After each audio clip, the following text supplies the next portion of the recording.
Fábio Moon, muitíssimo obrigado pela visita, uma honra ter os dois aqui. Pela primeira vez gravo com dois artistas, quadrinistas. Vocês são gêmeos.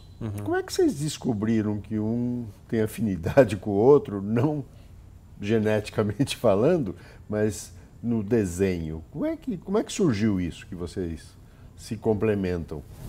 Eu acho que foi, como muitas coisas na nossa vida, foi uma coisa natural, intuitiva. Pra gente, o outro sempre estava ali, sempre esteve ali. Então não era uma coisa, ou eu cheguei, vamos ser amigos, ou eu cheguei, vamos fazer isso junto. Sempre teve. Mas na escola, vocês perceberam isso? Foi antes. Em casa? O desenho como desenho foi antes da escola, né? Desenho como desenho era algo que podia fazer junto. Então podia fazer no berço, podia fazer no quarto, podia fazer na parede, podia fazer em qualquer lugar. Então, como a gente estava sempre junto, era uma das coisas que a gente podia fazer durante o dia, era desenhar. E era algo que unia os dois. Então, pra gente o desenho teve essa função de ser uma atividade que a gente podia fazer junto. Quer dizer, isso você foi pensava em alguma coisa, ele ilustrava ou era mais ele coloria? Como é que se deu esse processo? Eram os dois ao mesmo tempo, cada um fazendo a sua coisa, muitas vezes a mesma coisa. Então era em pedaços de papel. Pedaços de papel diferentes, cada um com seu caderno. Não no mesmo, não era um começa o outro termina, não era essa a ideia, era coisa para os dois fazerem ao mesmo tempo. Só que a gente não tinha essa coisa, a gente não tinha tanta individualidade no sentido de eu vou fazer o meu, você faz o seu e eles podem ser diferentes. Era a mesma coisa, então a gente gosta do Garfield, por exemplo. Então, vamos desenhar o Garfield. A gente ficava lá desenhando o Garfield, ou desenhando um foguete, ou desenhando um carro. E vamos pensar nisso, nesse caminho do carro, vamos fazer um labirinto. E sempre pacificamente desse jeito, ou de vez em quando quebrava o pau? Como é que é? Não, sempre pacificamente. Vocês nunca brigaram? A gente briga hoje em dia. Hoje em dia mais. Hoje em dia mais. Eu acho que hoje em dia, essa coisa da individualidade é mais forte. Então, a gente precisou de anos, precisou cada um morar num canto, ter vida pessoal muito diferente, para começar a criar uma individualidade que cause um conflito. Mas hoje em dia a gente já sabe lidar com esse conflito e tirar ele a proveito do trabalho e da vida mesmo. As histórias que vocês desenham, quem cria? Os dois também? Os dois. Quem imagina a história? Então, às vezes a ideia é minha, às vezes a ideia é dele, mas as ideias que vão para frente... sobre isso. A gente escrevem isso ou não? A gente meio que escreve em voz alta. A gente escreve em voz alta porque a gente trabalha assim, um de frente para o outro. Assim. Então a gente vai batendo bola para meio que desenvolver a história.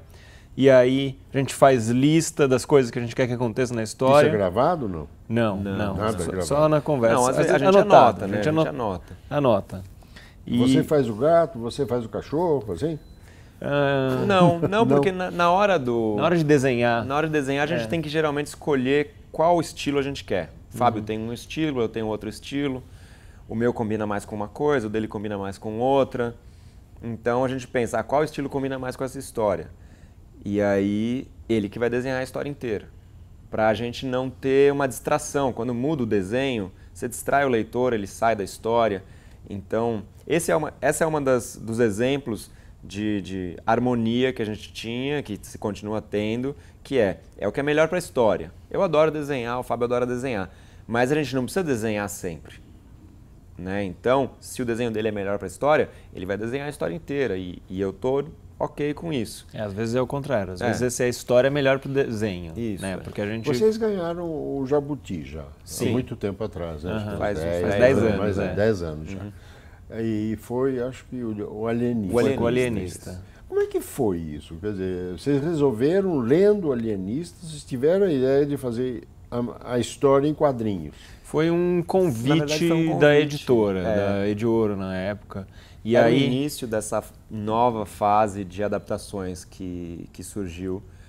Eles queriam fazer adaptações literárias, tinha algumas opções, e a gente escolheu, eles tinham dado opções de obras e autores, e a gente escolheu o Alienista, porque a gente gosta do Machado, do jeito que ele escreve, e porque o Alienista era um conto.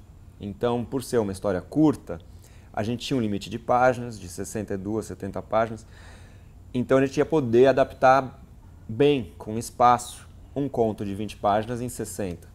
Então foram esses dois motivos, a gente também tinha 4 meses para fazer. Então, para fazer um livro em 4 meses, era bom, pegar um livro que a gente gosta, para a gente se empolgar, era uma história curta e a gente podia trabalhar com isso. Então, assim, no fundo, todas as adaptações que a gente fez, o Alienista, o Dois Irmãos, o livro com o Neil Gaiman agora, todos foram convites. Nunca foi iniciativa de vocês? Nunca foi a nossa iniciativa. Nunca, porque a gente queria contar histórias próprias. Isso facilitou direitos autorais, não? Por exemplo, no Alienista acho que não, né? Ou tem, eu não sei como funciona. No Alienista ele estava em domínio público. Agora, então... no Milton Atum ele convidou? Ou foi a editora? Foi a editora porque viu... A Companhia das Letras. Foi o editor de quadrinhos na época da companhia, o André Conte, viu eu, o Bá e o Milton conversando na Flip. E aí ele olhou... E aí chegou perto. Uma história nova. Chegou perto. O Milton tem essa história de irmãos gêmeos, esses são irmãos gêmeos, por que vocês não fazem uma adaptação? Então a conversa surgiu daí. Os dois irmãos, né? Legal isso. E aí... E como foi isso, essa relação com o Milton, assim? Foi legal? Olha, foi incrível. Mudou a nossa carreira. Tem sido incrível, né? Tem sido, porque a gente faz muita coisa com o Milton por causa desse livro. E... Vocês são amigos hoje? Sim. A gente conviveu, a gente ficou 4 anos fazendo o livro. E durante esses 4 anos, a gente não conviveu muito na produção, né, no processo de produção com o Milton. Mas a gente foi em outros eventos junto com ele. E aí, quando você está no meio de um trabalho, você nunca fica falando, você não quer falar do livro no meio. Porque você não sabe quando vai acabar, fica aquela coisa chata. Como está o livro? Tá indo, difícil. Né? Só fica essa conversa de elevador. Mas a gente viu muitas palestras com ele, comemos junto, fomos em outros eventos. Então a gente foi aprendendo com essa experiência do Milton muita coisa. E depois que a gente lançou, mais ainda. E foi o livro, até agora, o livro que a gente trabalhou, que durou mais tempo, esses 4 anos.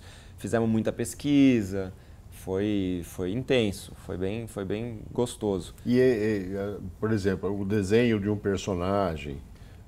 Não, ele não tem assim, ele não é careca. Ele tem essa coisa assim, o autor, o Milton no caso, havia interferência? Não tinha interferência, mas a gente, graças a Deus, quando a gente criou os personagens, a gente ficou 2 anos só trabalhando no roteiro.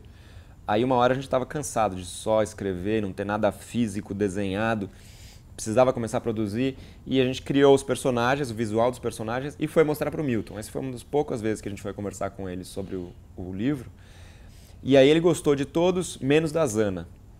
A Zana, inicialmente, que a gente tinha imaginado, era outra coisa. Ela era mais uma cigana, sensual. E ele falou, não, a Zana não é isso. Ela é outra coisa, ela é muito mais... Ela é elegante, ela tem que conquistar o Halim em todas as épocas da vida dela, ela tem que conquistar o leitor, ela é uma peça importante na história, é uma personagem importante. Ele mostrou pra gente umas fotos de família.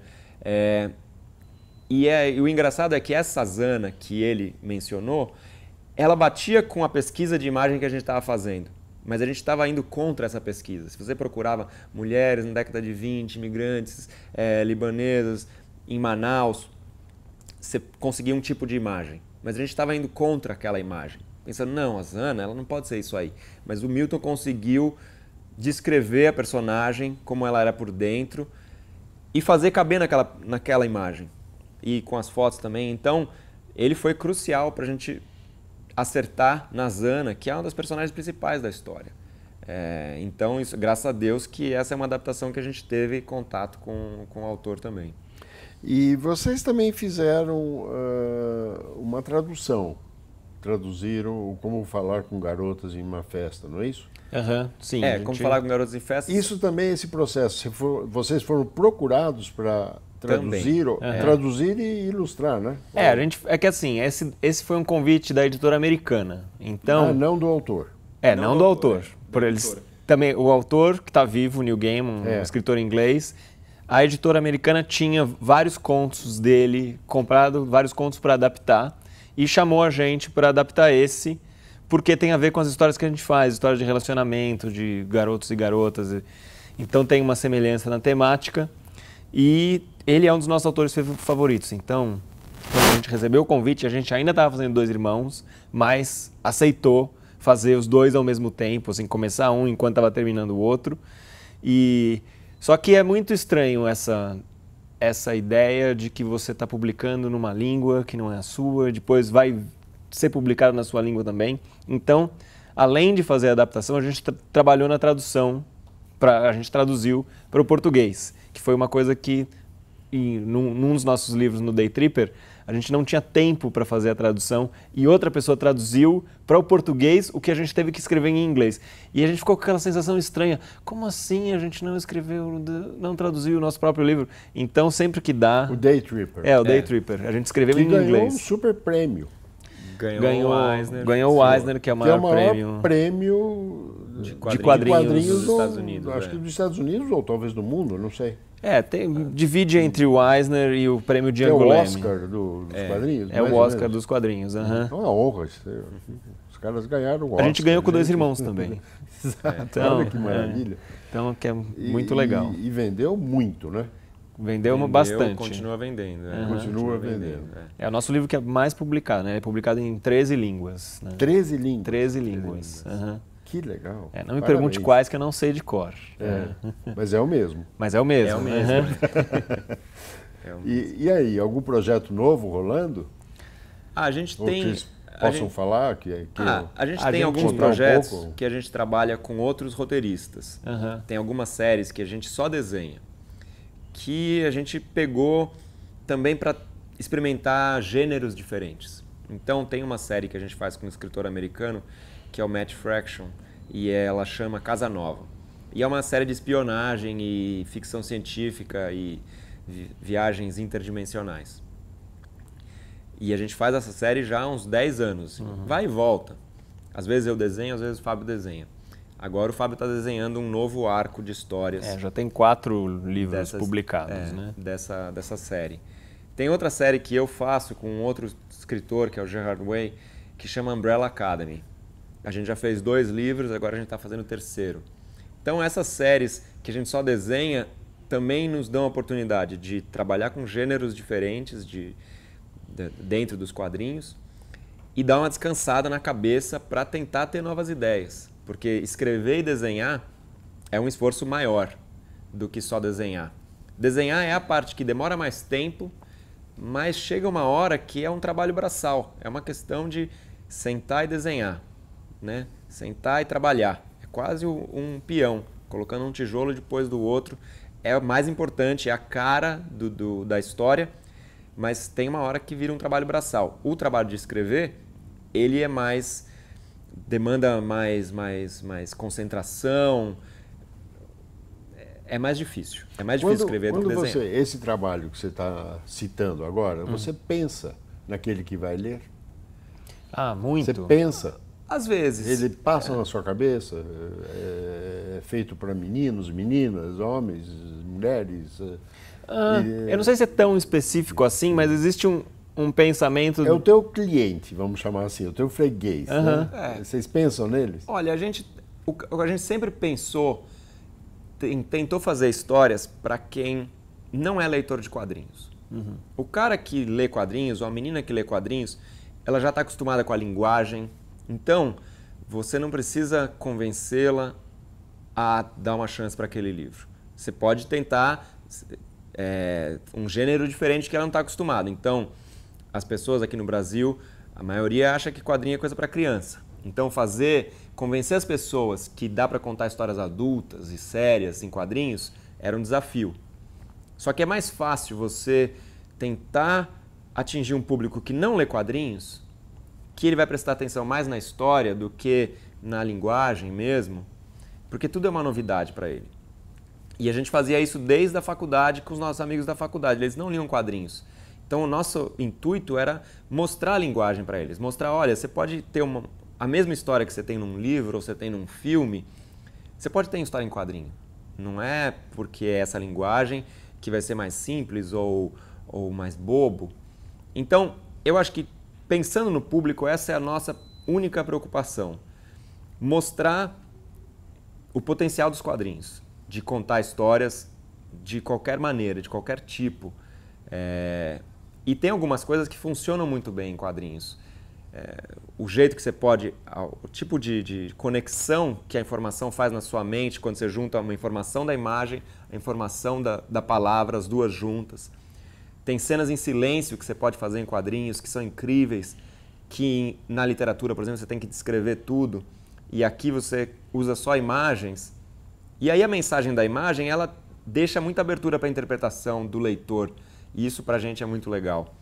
No Brasil, esse público, que você diz que é preferível falar com aqueles que não estão habituados ao quadrinho, como é que é esse público? Está crescendo? Você acha que o número de leitores que apreciam quadrinhos está crescendo?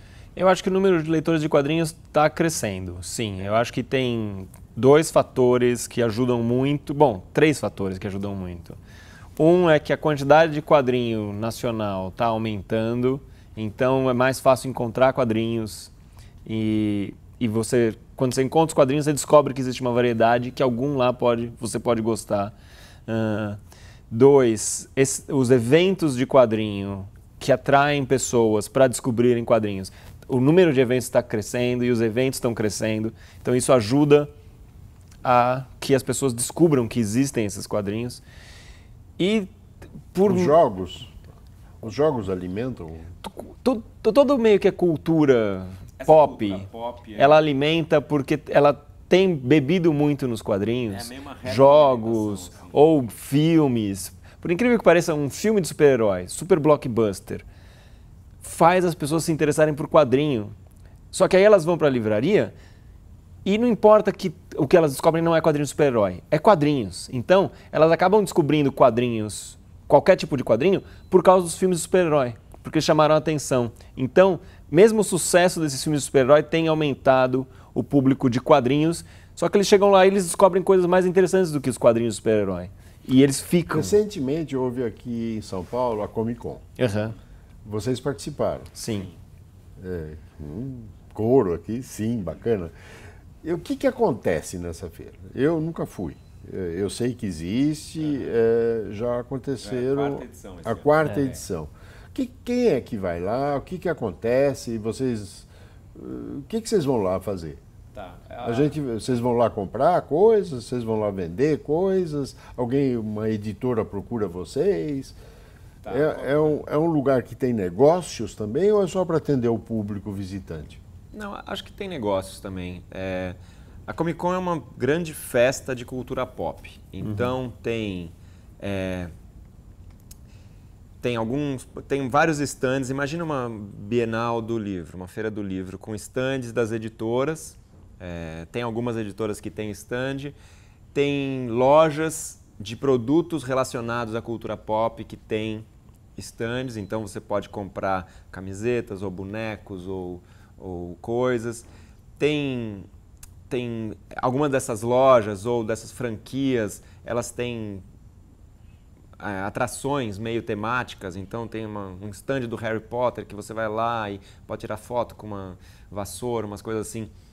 Isso aí é a parque de diversões da Comic Con e que muita gente vai para isso.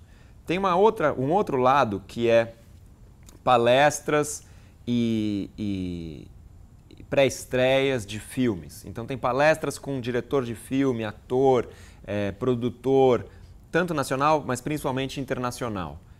Isso aí também atrai muita gente que vai lá só para isso, para ver uma palestra e ver o seu ator preferido, falando do filme que vai estrear, né? Conseguir ver um trailer antes do que todo mundo. Isso aí é moldado em Comic Cons nos Estados Unidos, em San Diego, em Nova York. Que hoje esse modelo de convenção.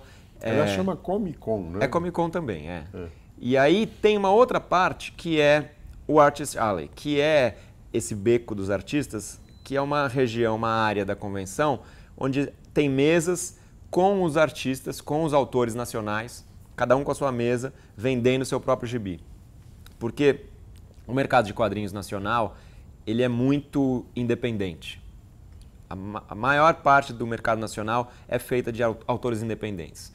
Os autores também publicam com editoras, mas a agilidade e a facilidade que hoje em dia você pode publicar um quadrinho independente é muito grande. Isso vem crescendo. É a edição do autor, por assim edição dizer. do autor, edição do autor. Ele vai, os autores pagam, eles pagam a imprimem, gráfica, etc. isso, eles mídia, vendem escolhem eles a mesmos, mídia. exatamente. E aí, então, você tem a sua mesa com os seus livros e você mesmo vende para o público. E aí o público tem muito, todo esse público que vai no evento, né, que foi lá comprar camiseta, que foi lá ver uma palestra de filme, gosta de quadrinhos, gosta de cultura pop e vai descobrir todos esses autores que eles não encontram na livraria, que eles nunca sabiam que existiam, ou agora, depois de 4 anos, vão conhecendo Porque um pouco mais. as edições de autor é difícil chegar à livraria, né? Muito difícil chegar em livraria. É mais complexo. Elas chegam às vezes em lojas especializadas, mas poucos conseguem colocar na livraria. E aí eles têm uma interação muito boa, porque é um público sedento por novidades, descobrindo milhares de coisas. E um autor que trabalha sozinho, como um escritor também, que passa meses isolado, sem saber se seu gibi vai dar certo, e chega lá e vende facilmente para o público, porque é um público que quer novidade, quer aquele produto. Então, esse tipo de evento, a Comic Con especificamente, ela tem estimulado a produção nacional muito nos últimos anos. Porque os autores ficam felizes. Uma vez por ano, pelo menos, num volume muito grande, eles têm uma visão do que poderia ser a vida deles num mercado sadio. É um local onde você já conversa com leitores de quadrinhos. Isso. Não é só uma venda, você também tem a interação, você conversa com ele. Vamos falar um pouco sobre novos leitores. Tá. As crianças. Como é que é isso? Como é que vocês trabalham com as crianças na formação de novos leitores? Que eu acho que um dos problemas da indústria nossa é que não há novos leitores. E eu acho que é uma coisa muito importante que seja feita. As escolas recebem bem quadrinhos, por exemplo? Eu acho, assim, as adaptações elas têm feito um certo sucesso nas escolas, porque... um certo assim, porque depende da escola. Mas o lado visual, sabe, agregar um lado visual a um clássico tem ajudado escolas hoje em dia a introduzir clássicos em aulas de literatura, aulas de português. Porque a gente vive nesse mundo visual, né? Os professores conhecem isso? Alguns conhecem. Alguns conhecem, mas a gente... Alguns poucos, digamos. Alguns poucos, mas desde que como a gente já fez 3 adaptações e 2 são de autores brasileiros, desde que a gente fez o Alienista, a gente vai em escolas tanto particulares como escolas públicas, onde a gente conversa com os alunos sobre a obra, sobre fazer quadrinhos, sobre a profissão, mas muito mais sobre a obra, sobre a história, sobre entender o que acontece, qual é a mensagem, qual é a simbologia, quais são as metáforas, o que está acontecendo, durante o Dois Irmãos, esses 70 anos da história do Brasil que fala na história. Então, esse lado visual, ele ajuda a atrair muito as crianças hoje em dia que estão mais acostumadas com a internet, com jogos no celular e aplicativos e... Você citou, Gabriel, um monte de gibi. Você usou a palavra gibi. Isso ainda existe? Eles sabem o que é um gibi? Eles não sabem o que é um gibi. Eles não sabem o que é um gibi, eu acho. Eu acho tão legal esse nome. Eu curtia muito Pois gibi. A gente também cresceu lendo gibi. Vocês não gostam do nome, gibi? A gente usa gibi. Vocês usam gibi? A gente usa, a gente fala com frequência, mas é um apelido da história em quadrinho que pegou porque uma das histórias em quadrinho chamava gibi. Acho melhor gibi do que HQ, não? HQ confunde, história em quadrinho. A gente usa história em quadrinho para simplificar. Assim, às vezes a gente fala livro também. É tudo a mesma coisa. Basicamente é tudo a mesma coisa. Não é, se você chamar de graphic novel, novela gráfica, não vai ser melhor do que um gibi. Então, isso é o chique do chique do chique. É o chique, mas no fundo a história é o igual. gibi é tão legal, eu acho. Eu não sei quem inventou esse nome. O gibi era por causa de uma revista, né? que chamava Gibi. Isso eu lembro. E aí pegou.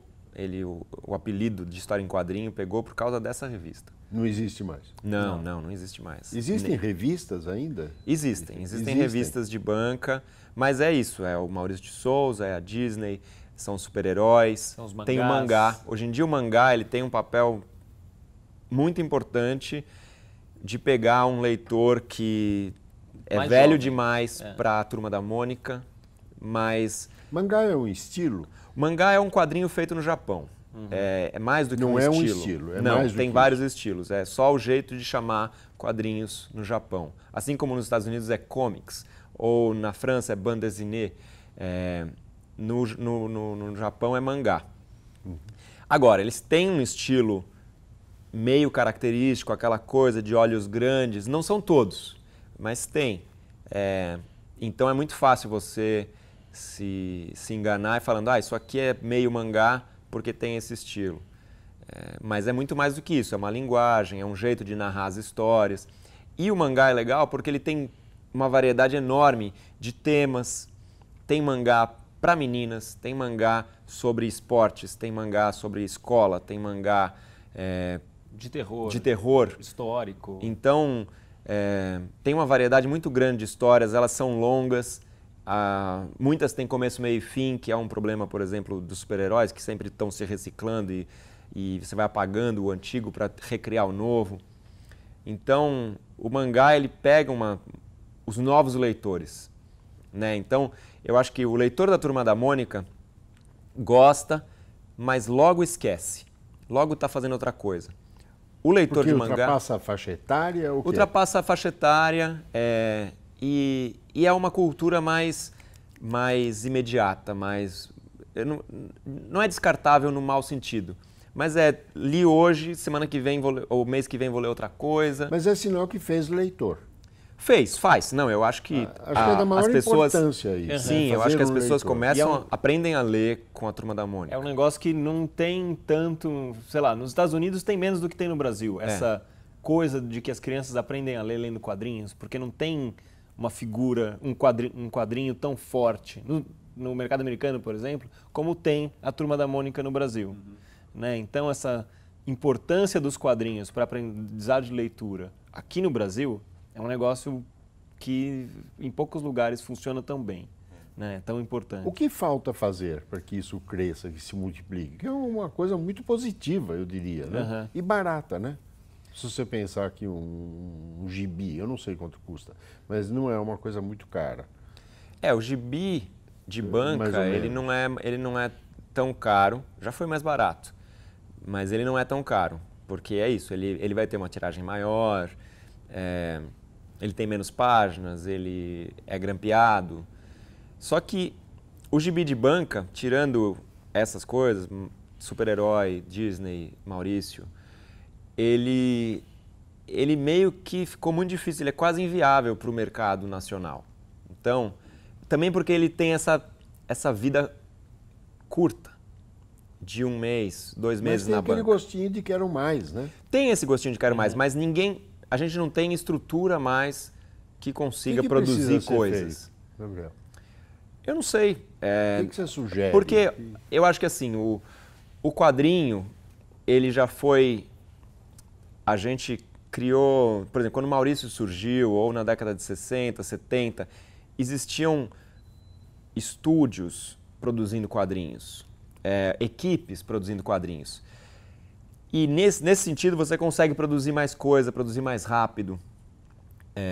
Só que hoje em dia a tendência é cada vez mais um quadrinho autoral. As pessoas não querem mais criar um produto que vá se replicar e que as pessoas estão fugindo da tira de jornal, que o nascimento do quadrinho é a tira de jornal e ser distribuída por sindicatos em vários lugares. Taranã. Isso aí não funciona mais. Aqui no Brasil já nunca funcionou muito bem. Então, esse produto de massa não é atraente mais para as pessoas. As pessoas não querem mais fazer isso. Lá fora Acho que a tira é mais complicada. A tira nos Estados Unidos funciona porque os sindicatos funcionam, mas mesmo assim o número de jornais está diminuindo.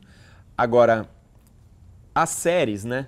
A série, o gibi mensal, que sai um capítulo novo todo mês, ou na França, o livro, que sai um capítulo novo todo ano. As séries são mais fáceis de emplacar e de criar leitores, porque você cria uma coisa que as pessoas gostam e elas vão querer voltar para aquilo no ano seguinte e voltar para aquilo. Então é mais fácil você ter um leitor que vai se acostumando a ler o Tintin e ler uma história esse ano, uma história o ano que vem, uma história o outro, ou o Asterix, ou vários outros livros que são em série. Que foi um sucesso incrível. São super sucesso. São super sucesso. Muito bem. E nos Estados Unidos, os super-heróis também, o mercado de quadrinhos americano é o gibi mensal, que vai contando histórias todo mês. Aí depois você coleta em livros, assim. Muito mais do que uma história de começo, meio e fim que você lança de uma vez só. Só que, para isso, você precisa de equipe. Para isso, você precisa de um mercado que tenha essa agilidade. E o mercado nacional é muito pequeno. Artesanal. É meio artesanal e ele renasceu sendo esse quadrinho autoral que ele é hoje. O autor faz tudo, muitos deles são independentes. E a internet, por exemplo? A internet é ótima para atingir novos leitores. Tem muito autor que nasceu na internet. Ela funciona muito bem para tiras, porque a tira é rápida, são 3, 4 quadrinhos, então essa comunicação rápida, essa leitura rápida funciona muito bem para a internet. É fácil de viralizar em redes sociais também. Então tem muito autor de tira e, consequentemente, às vezes de humor, que nasceu na internet, cria uma base de fãs e aí depois, se quiser fazer uma edição física, acaba fazendo e faz sucesso. Uma coisa muito comum nos quadrinhos, talvez em outras áreas também, mas nos quadrinhos, por causa da internet, são essas ferramentas de financiamento coletivo. E aí o autor entra em contato direto com os fãs e pede dinheiro para meio que fazer uma pré-venda. Uma pré-venda, sim. E isso tem viabilizado também, mostra o interesse dos leitores de que as coisas sejam publicadas e que saiam, e possibilita que muitos quadrinistas façam os seus livros sem ter que se preocupar se a editora vai querer, se a editora vai ter um adiantamento, porque já ele pula essa etapa e vai direto para o leitor, né? E pede, e eles dão, e depois os livros têm saído. Então isso também, e nisso a internet ajuda um quadrinho com mais páginas, porque senão, quadrinho com muita página para ler na internet ainda é uma experiência maçosa, assim, vai, passa, você já perdeu a atenção e já vai para outra coisa, né? O quanto as pessoas prestam atenção na internet é muito pouco, né? É muito rápido, então...